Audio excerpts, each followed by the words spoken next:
Hey there, welcome back to Umraco Learning Base. My name is Isha, and in today's video, we look at the tabs functionality. So, what are tabs? Tabs help you to customize and organize the editing experience in the back office.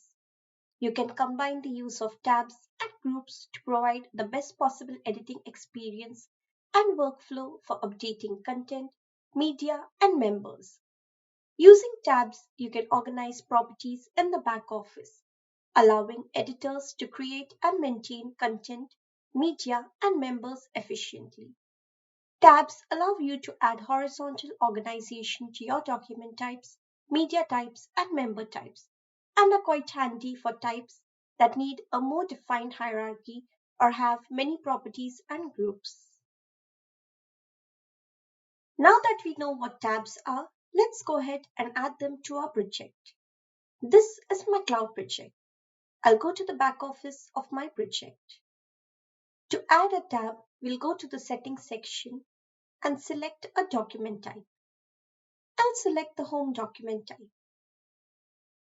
The home document type contains the following groups with different properties and a composition in it. To add a tab, I'll click Add Tab and call it Content Layout. And as we can see, all the existing groups are added to the tab. You might also notice a generic tab here. This tab appears to hold groups and properties that are not assigned to a tab. For example, this group of properties comes from a composition that has no tab. To display the groups and properties correctly and have a solid data structure, they are displayed under the generic tab.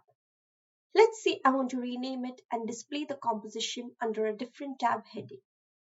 To do so, I'll first save this document type so that I don't lose my changes, and then head over to the compositions folder. I'll open the navigation base composition and add these existing properties to a tab called metadata and save it.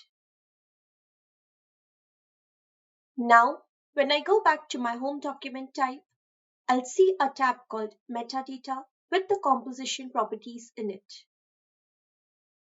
Cool. The next thing we can do with tabs is we can convert an existing group into a tab.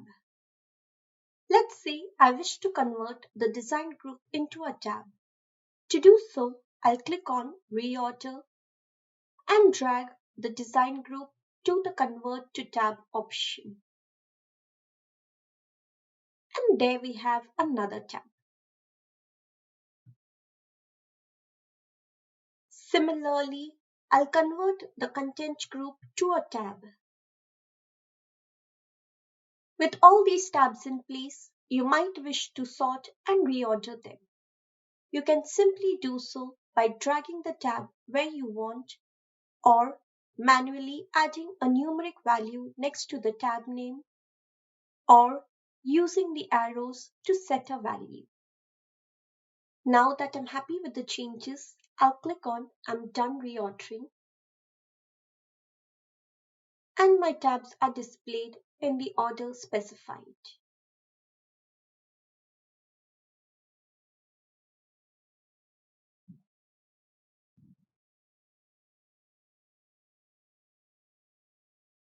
At any point, if you wish to delete a tab, you can do so by clicking on this delete icon here.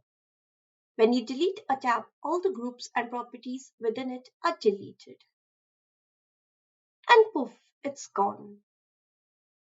Let's save this document type and head over to the content section to look at a content node. This is how tabs are displayed to your editors. Let's take a look at the front end. And our content is not at all impacted by tabs. And that's how you can arrange and organize your properties in the back office with the help of tabs. Go forth and set tabs in your project. I'll see you soon with another useful video. Until then, take care and stay safe.